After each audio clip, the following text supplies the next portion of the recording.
Hiya. Howdy. Hello. Summer Turtle here.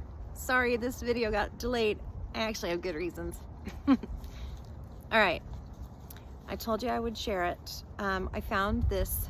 It was in my mother's things when I was helping. It was a year after my father passed away. And I was taking care of my mom. We were packing up our garage and moving, and I found this mixed in with a bunch of other stuff, and it was a gem to find. It was written by my great-grandma that we all lovingly called Nana. Her name, she was born Mary West. She got married and her name was Mary West Riggs. In her life, she wrote 2 family history books that I know of. She might have more that I have. One's called The 5 Branches of Love, and another is called, I think, Our Heritage as It Glows from the West. Anyway, this was from the fall of 1901, and at this time, I think she was 18 or 19, and I'm going to read her words the way she typed it. She does bounce around a bit, but this is how she tells it. In the corner of the paper, she has handwritten, "For my darling daughter, Edris, and her husband." So, so Big Daddy wrote that. Yeah, because this is his mom's story. Okay. A True Testimony, that's the title at the top. In the fall of 1901, I was teaching in the Snowflake Academy. Brother Joseph Peterson was the principal. School had not been in session many weeks when the dread disease of diphtheria seemed to strike that little town with a vengeance. Many homes were stricken with death as a visitor. There were no doctors in our midst. We had to rely upon the knowledge of our mothers for medical help and upon our fathers for the power of their priesthood in combating the disease. Brother James Pierce Jr., who had just returned from a mission, was asked to act as quarantine officer, and he attended to the outward needs of the afflicted families. Saturday afternoon, Professor Peterson called reference some questions pertaining to our school. He asked how I was feeling. She was a teacher, by the way. You're very young, like 18. He asked how I was feeling. I replied, I had just a little headache. By Sunday morning, the headache had grown into a feverish, aching condition throughout my entire body. My dear parents were getting on in years, and my mother especially was not strong. So I asked my young brother to stay with me while I insisted on the rest going on to Sunday school. With my brother's help, we arranged a room where I felt I could well be isolated from the rest of the family. I knew I was really ill. Grayish-white spots appeared on my tonsils. I thought from my brother's actions he too was taking the disease, but by evening he was well, while I was really very ill. From the first, and even before I had asked my Heavenly Father to heal me and to keep the others well, I felt so concerned over my dear mother. But though we prayed earnestly, it seemed I grew worse. Brother Locy Rogers came one night. They had lost 2 of their dear little daughters. He said he felt worried over me. My parents said they were doing all they knew, but it truly seemed I was losing my strength. I seemed I could not assist in any way in swabbing my throat. Our good neighbor helped me for an hour or so. Then my cousin, Eliza Smith Rogers, came and said, I've come to help nurse and to pray. I felt so weary. I knew my parents needed me. They had given so much, and now I was able to help them in many ways. But, oh, I was so tired. I felt I just couldn't struggle on. From then on, it was really a beautiful dream. I am most humble in relating the following, and have hesitated mentioning this too often, but I do know that what I'm about to relate is the truth. All at once, I seemed to feel so thankfully rested. The aches, the heavy load I'd been carrying had been suddenly lifted. I was free. I looked about and found I was in a beautiful, peaceful place. I saw several dear friends whom I had known here, and they welcomed me with happy smiles. I had always loved children and been privileged to teach in the Sunday school, and I seemed to see a number of precious little ones who had so recently died of this dread disease. They seemed so happy and seemed to be playing with large hoops of flowers. But these loved ones all seemed to stop or to hesitate to come nearer. I looked to learn the reason for this hesitancy. I saw a person standing near me. It seemed a man. He must have been my guide, for he spoke to me and he said, "Because of the great faith of your parents, you are to be given the privilege of choice." Then it seemed I was allowed to view the room I had so recently occupied.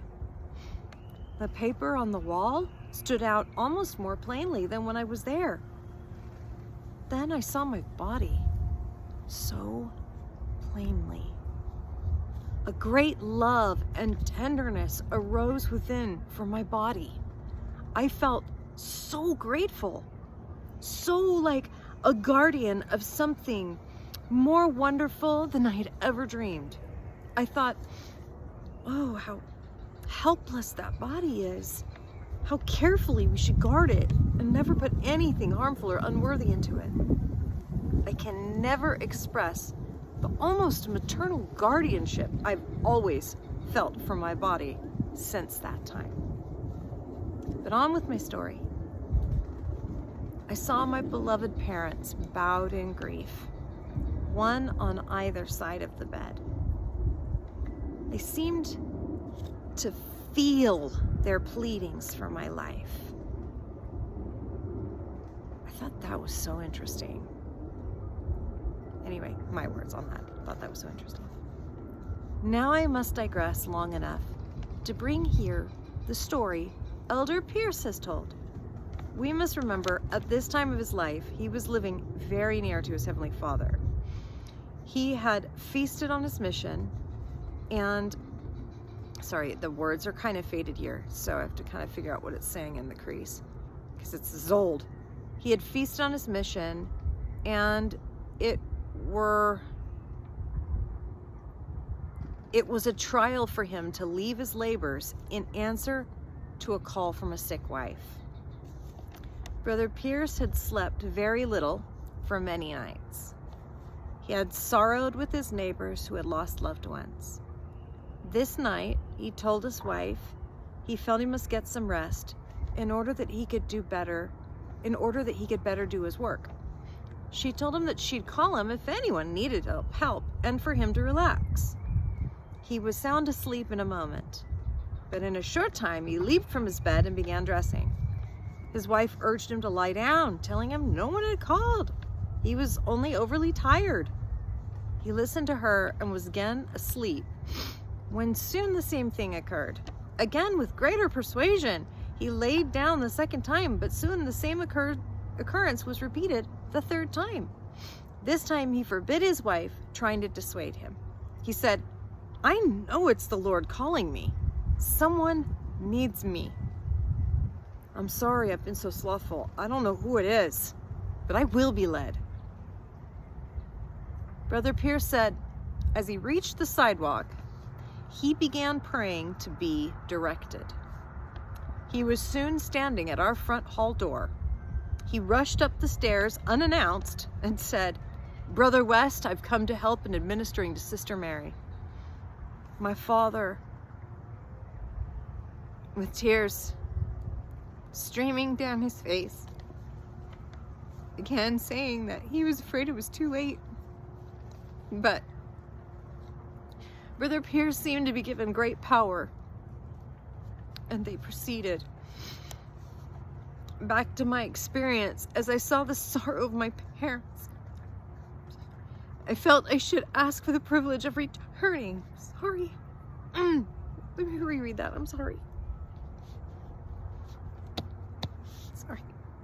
Being a mom and being someone who just lost her mom 2 years ago and her dad. I miss my parents very much. So this brings up emotions I didn't expect. I'm sorry. I'm gonna restart that paragraph. Sorry. He said, I know it's the Lord calling me. Someone needs me. I'm sorry I've been so slothful. I don't know who it is, but I will be led. Brother Pierce said as he reached the sidewalk, he began praying to be directed. He was soon standing at our front hall door. He rushed up the stairs and announced and said, Brother West, I've come to help in administering to Sister Mary. My father, with tears streaming down his face, began saying he was afraid it was too late. But Brother Pierce seemed to be given great power, and they proceeded. Back to my experience. As I saw the sorrow of my parents, I felt I should ask for the privilege of returning. Sorry. I thought I should ask for the privilege of returning. Then again, I felt the freedom, the joy of this lovely place. Again, I saw the same picture, the same faces selfishly. It would have been so comfortable and happy. But as I looked once more back to those loved ones, I asked to come back. I truly felt the heaviness of my earthly ache and weariness. But I must have opened my eyes, for my darling mother said, Oh, Brother Pierce, our prayers have been answered. I speedily recovered, and I do humbly to this day thank my Heavenly Father, whom I so truly love. And I wish to bear this testimony, that to know true happiness, we must be true to our faith, honor our leaders and the holy priesthood, and love with all our hearts, with all our souls, the Lord our God.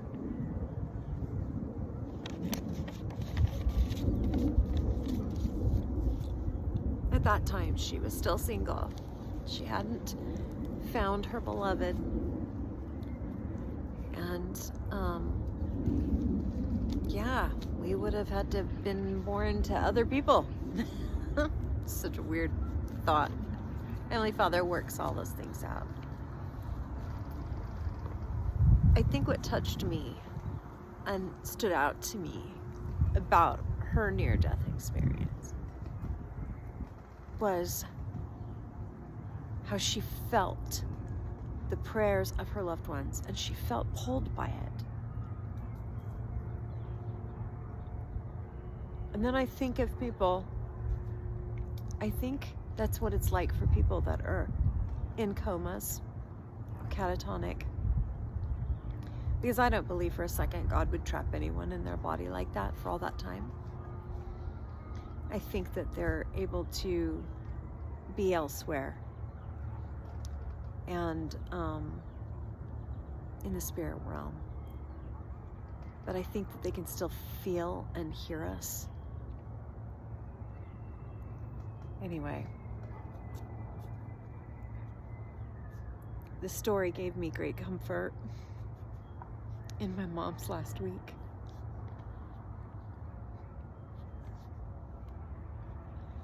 Knowing that she can still hear us. Sorry. I get emotional when I talk about things of the spirit. Especially if it involves parents or children.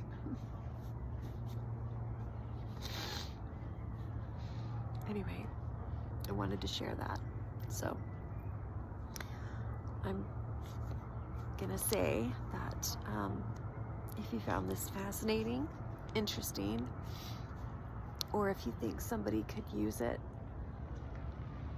feel free to send it to others and share it. As I say with my videos, if anyone ever comes to mind, send it to that person. There's something within it that they need. And if you want to hear more from me, subscribe.